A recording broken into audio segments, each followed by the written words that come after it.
masahaba zake kwamba ma min ayyam al-amal fiha as-salihu ahabbu ila Allah min hadhihi al-ayyam. Hakuna siku ambazo anazozipenda Mwenyezi Mungu Subhanahu wa Ta'ala waja wake wafanye ndani yake matendo mazuri kama siku 10. Ni siku 10 gani? Ni hizi siku 10 za mwanzo wa Dhulhijja. Maana ni siku ambazo Allah anapenda ndani yake watu wafanye matendo mazuri. Na naamini kwamba mmeshasikia mawaidha mengi yanayokuonesheni ubora wa hizo siku 10. Siku 10 za mwanzo wa Dhulhijja. Mwa hizo siku 10 ndani yake mna saumu ya Arafa.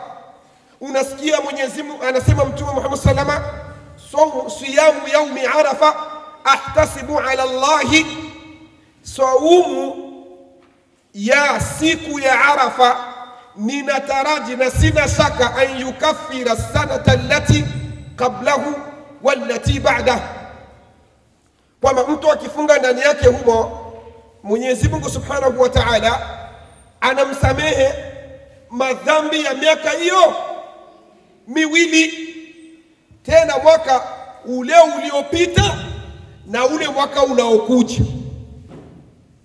Yani mna wingi wamezungumza fadhila nyingi ambazo tutakuja kujua nini malengo ya mimi kuanza na hadithi hii. Alafu tukija huku sasa kwenye siku 10 za mwisho wa mwezi wa Ramadhani, ukisikia tena ubora wake si unachanganyikiwa kiasi ambacho mna mengi ambayo tumeonyeshwa ya kuonyesha ubora wake na fadhila zake kadiri ya gisi mnavyosikia katika mawaidha, kadiri ya gisi mnavyosikia mashekhe wanavyoyalenga. Kwa hiyo tungeomba wanamume mkajongea viti vya mbele, wale wanawake wako wanakuja waanze vile viti vya nyuma kule. Nyie wanamume jongeni viti vya mbele, mjaze mvijaze. Kwa hiyo mawaidha yangu, darsa langu la leo, siku 10 za mwisho wa mwezi wa Ramadhani na siku 10 za mwanzo wa mwezi wa Dhulhijja ni zipi zilizokuwa bora kuliko zingine? Tunataka kujua zilizokuwa bora kuliko zingine. Wanavyuoni waliangaisha na wakasumbua vichwa vyao kwa kufikiria na kutafuta katika hizi siku 10 za mwanzo wa Dhulhijja na siku 10 za mwisho wa mwezi wa Ramadhani ni zipi zilizokuwa bora kuliko zingine. Wanavyuoni waliangalia sawa na dalili walizozipitia na yale walioyaona katika siku 10 za mwisho wa mwezi wa Ramadhani na yale walioyaona katika siku 10 za mwanzo wa mwezi mtukufu wa Dhulhijja. Wakasema kwamba siku 10 za mwezi wa Dhulhijja michana yake ndiyo bora kuliko michana ya siku 10 ya ndani ya mwezi wa Ramadhani, siku 10 za mwisho. Kwa sababu ukitizama hizi siku 10 za mwanzo wa Dhulhijja utakutana kwenye ile michana yake ndio mna mama wa ibada moja. Katika hizo siku 10 ndio mnapatikana hija mchana. Katika hizo siku 10 ndio tunaomba kufunga saumu ya Arafa mchana. Katika hizo siku 10 ndio kuna kisimamo cha Arafa mchana. Katika hizo siku 10 ndio mna ibada kubwa ya kuchinja siku ya Idi. Kwa hiyo mna mama wa ibada katika michana ya hizi siku 10 za mwanzo wa mwezi wa Dhulhijja, manake michana yake ndiyo bora kuliko michana ya siku 10 za mwisho wa mwezi wa Ramadhani. Alafu tukiingia katika hizi siku 10 za mwisho wa mwezi wa Ramadhani, tutakutana kuwa mausiku yake ndiyo mausiku bora yenye fadhila kuliko mausiku ya siku 10 za mwanzo wa Dhulhijja. Sijui mnanifuata vizuri? Kwa hiyo huku hii michana yake ndiyo bora, na sisi hapa tulipofikia mausiku ya hizi siku ndio tunakutana kama kuna ubora. Miongoni mwa maubora ambao tunakuja kuyapata katika hizi siku ni kwa kuwa ndani yake kuna ule usiku ambao ni usiku wa heshima, usiku wa Lailatul Qadri, ambao ni usiku unaoviziwa kuanzia hiyo Ijumaa. Maana tulianza Ijumaa, usiku wa kuamkia Ijumaa ndio usiku ambao tulianza kuvizia hiyo Lailatul Qadri, ambayo ndio kitakuwa pia kiini cha kuongelea, na ndio kitu ambacho kilipelekea kwamba tupate ubora uliokuwa mkubwa sana katika mausiku ya mwisho wa mwezi wa Ramadhani, kwa sababu ndani yake mna huyo usiku wenye heshima, usiku wenye ubora uliokuwa mkubwa sana, usiku ambao kama ilivyokuja katika hadithi ya Mtume Muhammad sallallahu alayhi wasallam iliyotokana na mwana Aisha, anasema ya kwamba kana Rasulullah sallallahu alayhi wasallam idha dakhala al-ashru shadda al-mi'zar wa ahya laylah wa ayqadha ahlah. Alikuwa Mtume Muhammad sallallahu alayhi wasallam idha dakhala ashru al-awakhir min Ramadan, zinapoingia siku 10 za mwisho wa mwezi wa Ramadhani, shadda al-mi'zar au shadda mi'zarahu, alikuwa Mtume anakaza vibwebwe, manake kikoi chake anakikaza. Wa ahya layla, sallallahu alayhi wasallam alikuwa akiufanya usiku wake wote na usiku wa ibada. Wa ayqadha ahla, na alikuwa akiwaamsha watu wa nyumbani kwake, mke, watoto, alikuwa hawezi kuwaacha ndani ya hizo siku 10. Kama unampenda mume wako, unampenda mke wako, unawapenda watoto wako, acha ushoti, acha ulofa wa kumuacha alale katika siku hizo 10. Mwagie maji, mvurute shuka, mtoe kitandani kwa nguvu, kwa sababu Waislamu, ikiwa kama Mtume sallallahu alayhi wasallam haliliona hilo, hakumuacha bibi Aisha kitandani, hakuwaacha wake zake kitandani, hakuwaacha watoto wake kitandani, unaanzaje kumwacha mume wako katika kitanda? Siku hizi 10 ambazo maskini ya Mungu hazitorudi mpaka mwaka kesho, na ninaamini kwamba nyuso zote ambazo zipo hapa, siamini kama hizi nyuso tutakuja tena kukutana hapa kama tulivyo. Lazima kuna wale watakaopungua katika nyuso hizi zilizokuwa hapa. Allah atujalie kama kuna wale tutakaopituliwa, tukawa miongoni mwa wale ambao hatutokuwa tena katika siku hizi na kuzidiriki. Allah atufishe kwa Waislamu waliokuwa wazuri, na wale ambao Mwenyezi Mungu Subhanahu wa Ta'ala atawajalia kuweza kufika katika siku kama vile hizi za leo, basi wafike hali ya kuwa ni Waislamu wazuri. Sasa unakubali kabisa, unaamka, unamuacha mume wako kitandani, unasimama kisimamo cha usiku, na baadaye unavizia ule muda ambao mlioupanga wa kula daku, eti ndio unakwenda kumwamsha baba fulani kula daku. Unakubali kumwamsha mtu kula daku kuliko kumwamsha mtu afanye qiyamul layli. Usikubali, mwambie baba watoto, baba sikujua, baba sikujua, baba majuto, baba magumu, sikuachi, utaamka tuswali. Na kuna wanaume ni wakaidi, atakwambia nitakupiga mama Majuma, nitakupiga mama Musa, unipige baba, tusimame tuswali, mmwagie maji kisha ukimbie, usimwache. Lakini haka baba Mwajuma ameshanifokea, akinipiga kofi huyo nitaona kizunguzungu.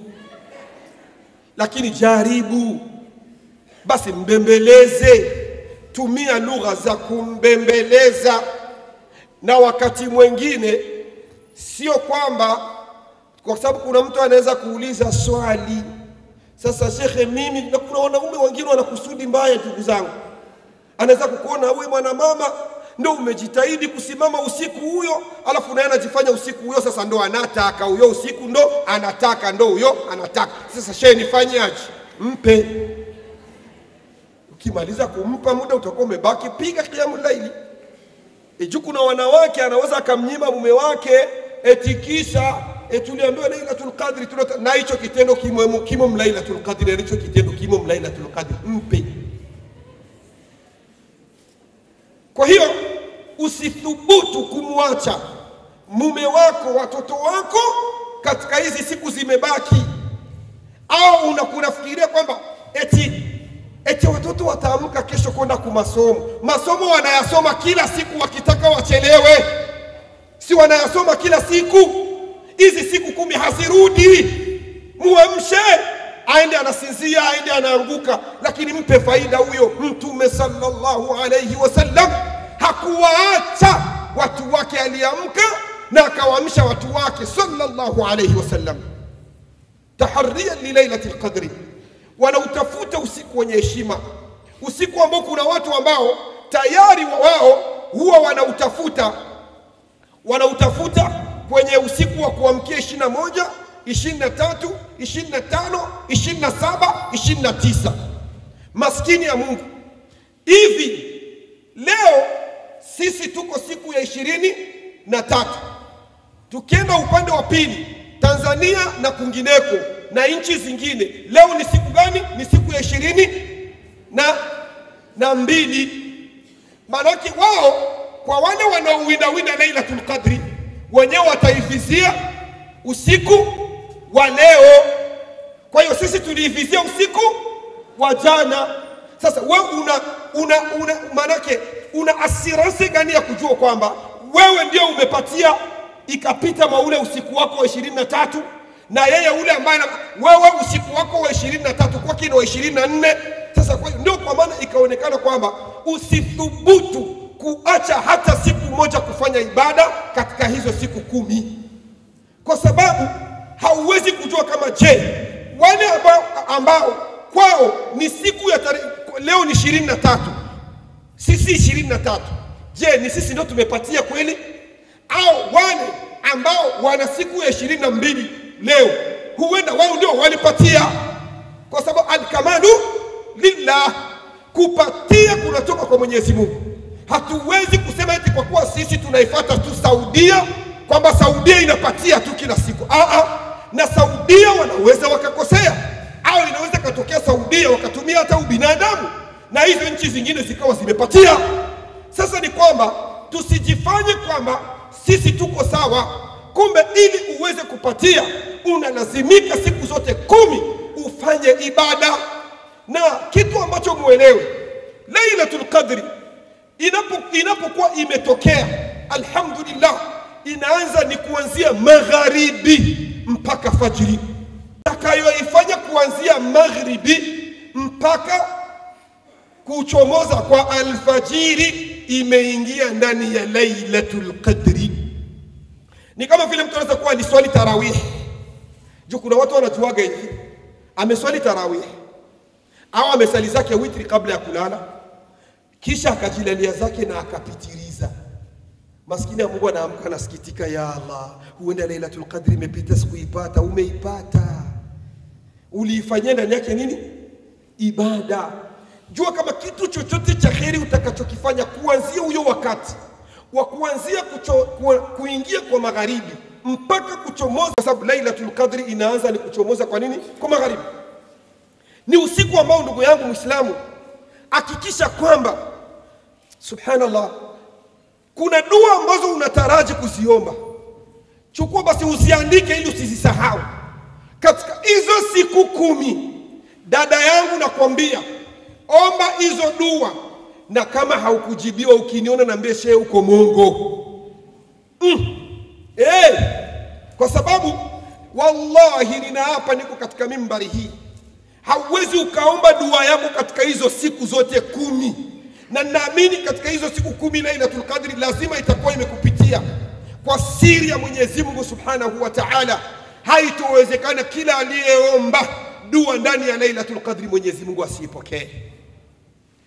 Yawezekana kwamba kitu mtambue, kuna watu Mwenyezi Mungu anawajibu, alafu maskini ya Mungu hawajuagi wanavyojibiwa.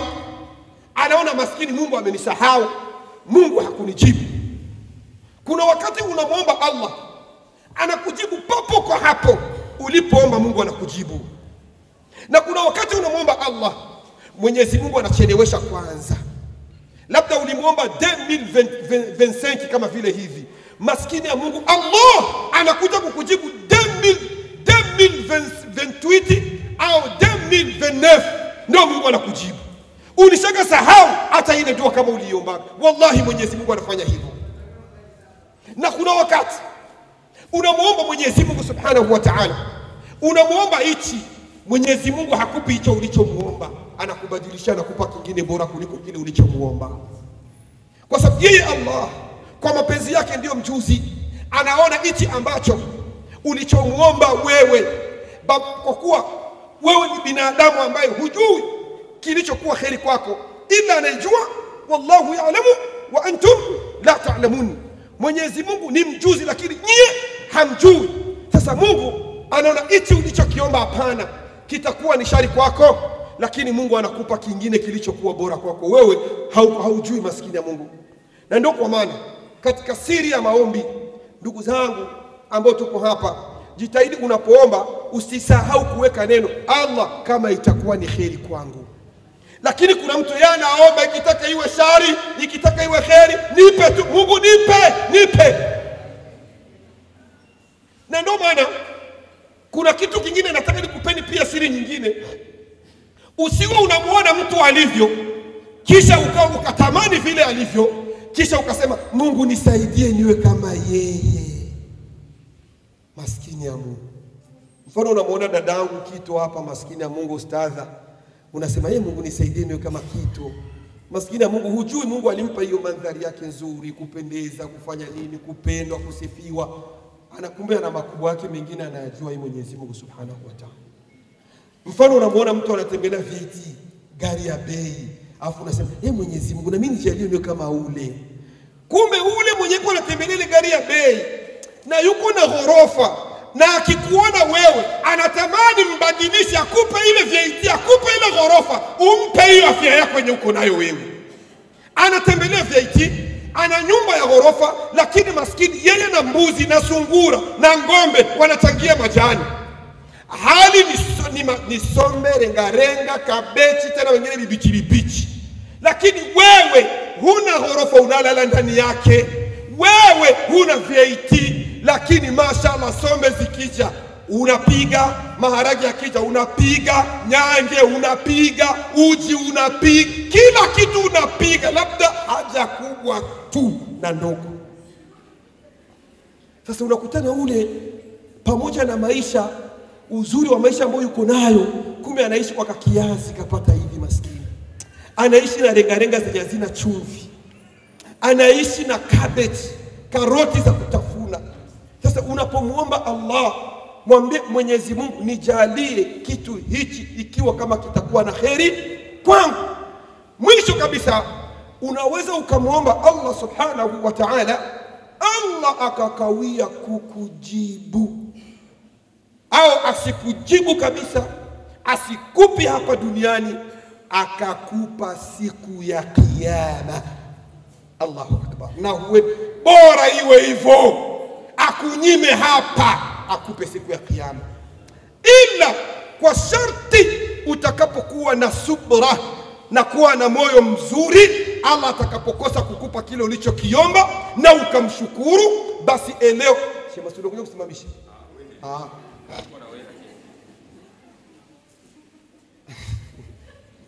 hiyo Mwenyezi Mungu akakunyima, akakucheleweshea, siku ya kiyama utaona kuna malipo ambayo Mwenyezi Mungu Subhanahu wa Ta'ala amekupa mpaka ukastaajabu na hautajiziwia. Allah umesema hudhulumu, lakini yale ninayoyaona sijaona kama niliyatenda. Allah atasema kumbuka kama kuna ulichoniomba sikukupa, na ukafanya subira na ukanishukuru, haukunilaumu, basi badala yake nilikupa huku siku ya kiyama.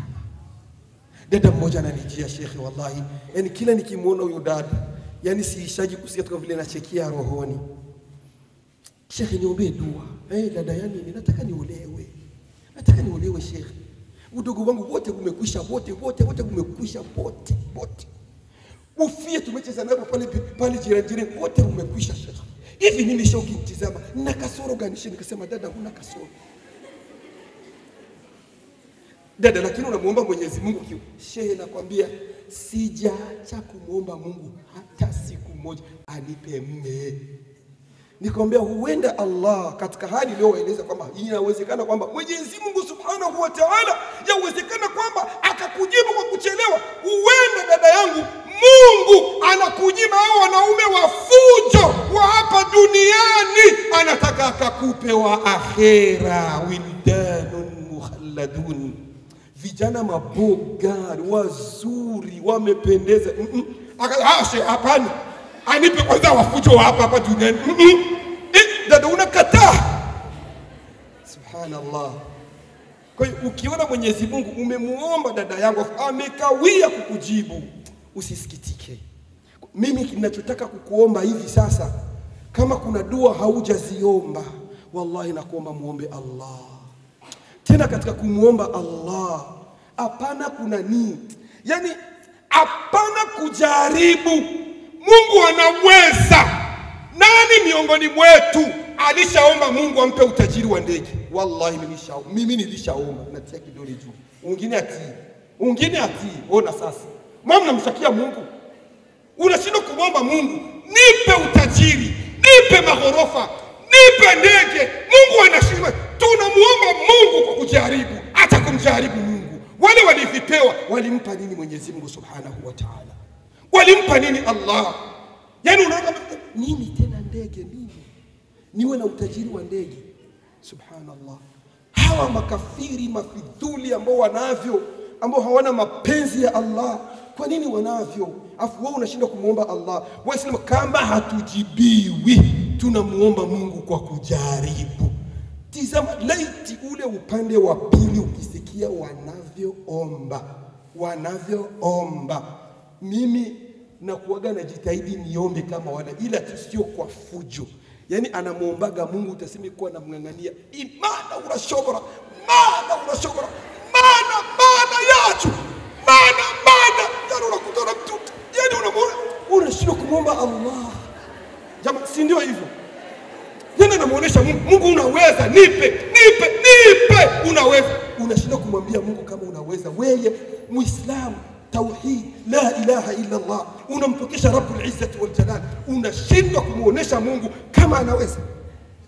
Unashindwa kumwambia Mungu Juma tangu tumechumbiana naye amekuwa mgumu wa kutoa mahali. Hivi Mungu hawezi kunyosha nafsi yake? Mungu akanyoka. Mungu si unaweza? Mungu nyosha nafsi ya Juma. Wallahi atainyosha. Lakini unamuomba Mungu kwa kujaribu. Unaona Mungu hawezi. Jamani, Mungu anaweza. Wakati unapomuomba muoneshe anaweza. Juu kuna gisi ulishagaona kama hakuna wengine bila Juma. Wakati una uwezo wa kumfukuza uchungu wa miaka 3, fukuza utafute mwingine. Juu kila mwenye anazidi kukuona na Juma anakuogopa. Mfukuze. Sasa na kama unataka anjoa awe yeye huyo, mpigie vyamu Lailatul Qadri iwe ni ya kwake yeye. Juma. Siku zote 10 Juma. Ule kama Mungu akutii. Alafu patamu zaidi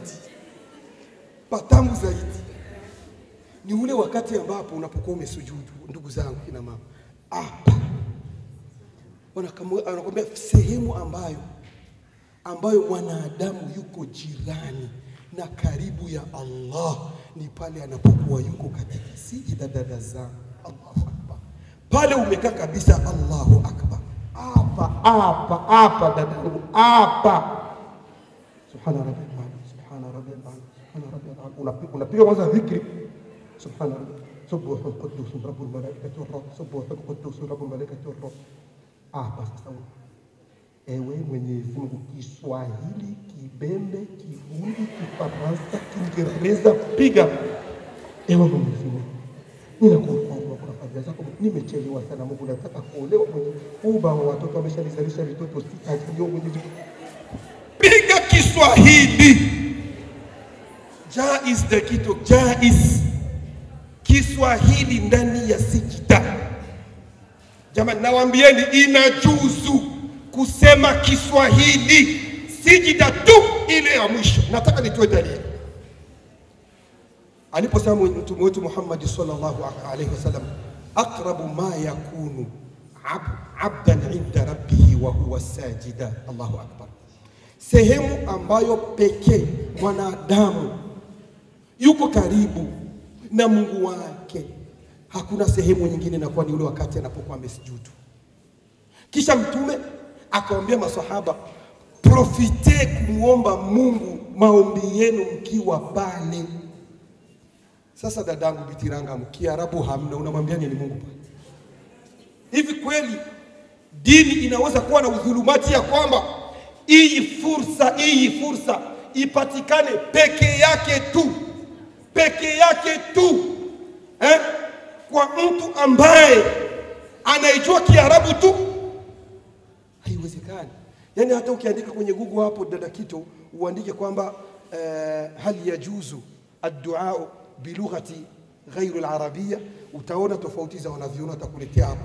Alafu wanavyoni wetu wakubwa kina Fauzani, kina nani, wanatuonesha jinsi inavyojuzu jambo la mtu kusema Kiswahili akiwa ndani ya sijida. Kwa sababu dini ni kwamba, mfano watu wengi wenye kujua Kiarabu pale ndio wanapigaga pale, anasema vyote wenye anataka. Wewe unasema nini? Unasema nini?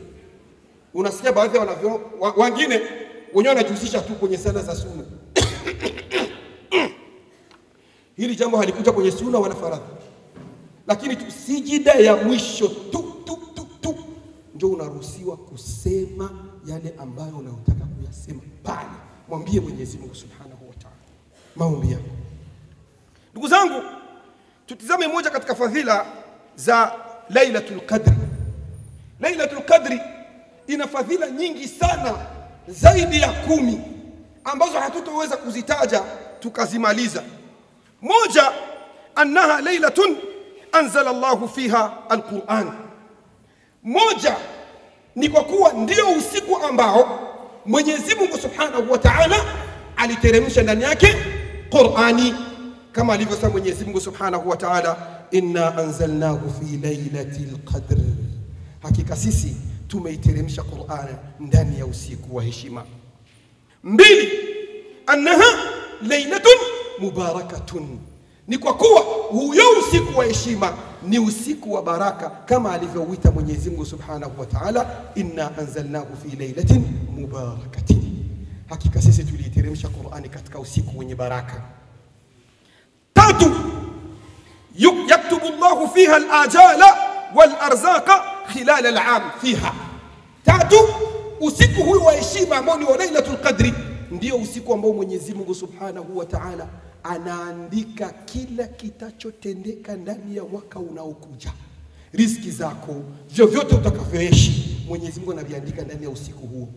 Yani mwaka huu wakati itatokea Lailatul Qadri ndio wakati Mwenyezi Mungu Subhanahu wa Ta'ala anaandika utakuwa na riziki, utapata pesa, utahomba, utazaa, hautozaa, utafisha, utafanya yote Mwenyezi Mungu anaandika katika huo usiku. Allah anathibitisha, anasema fiha yufraqu kullu amrin hakim.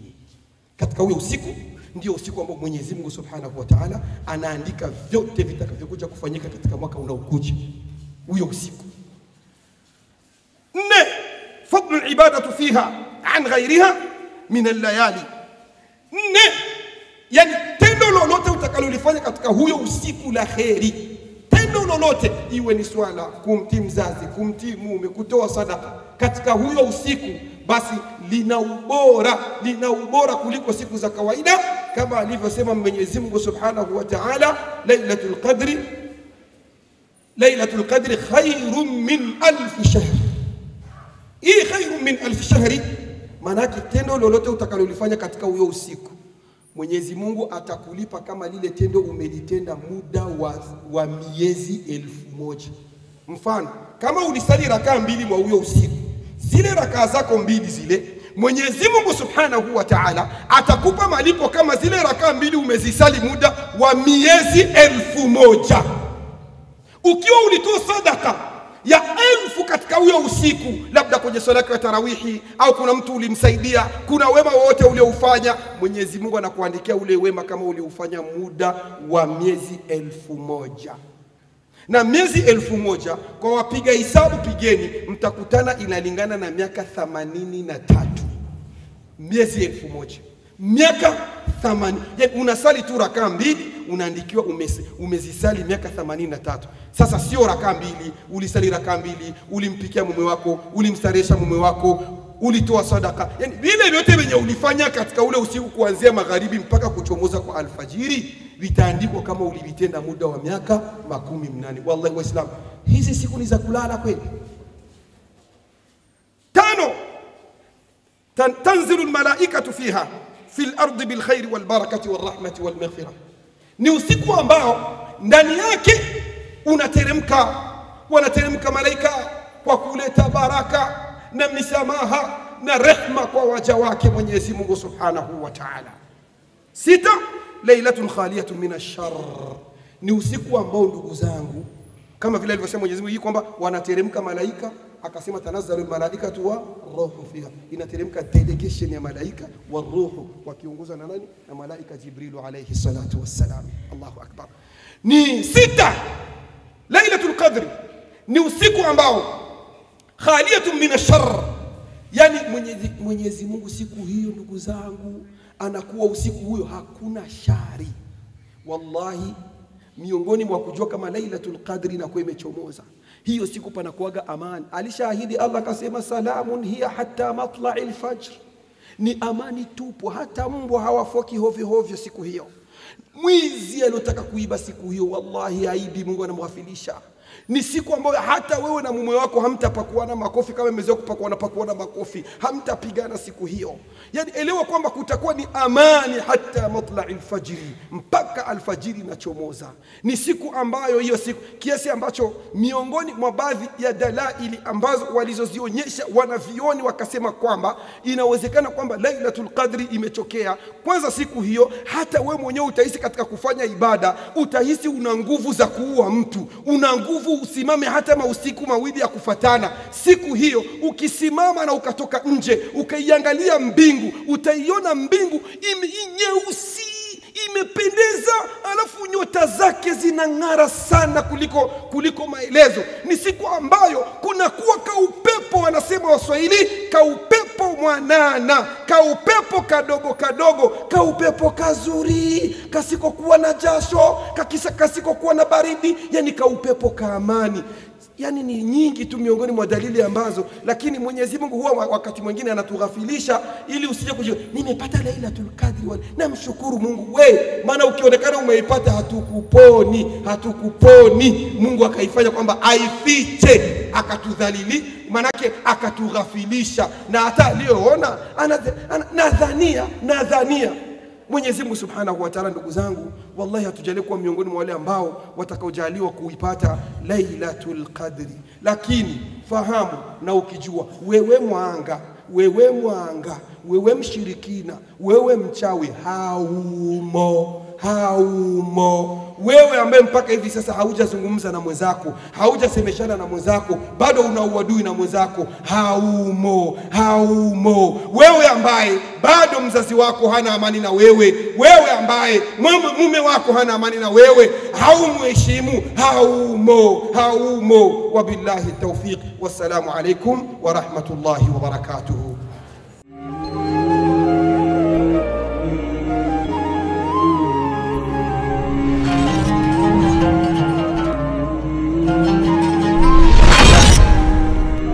Abdijon TV.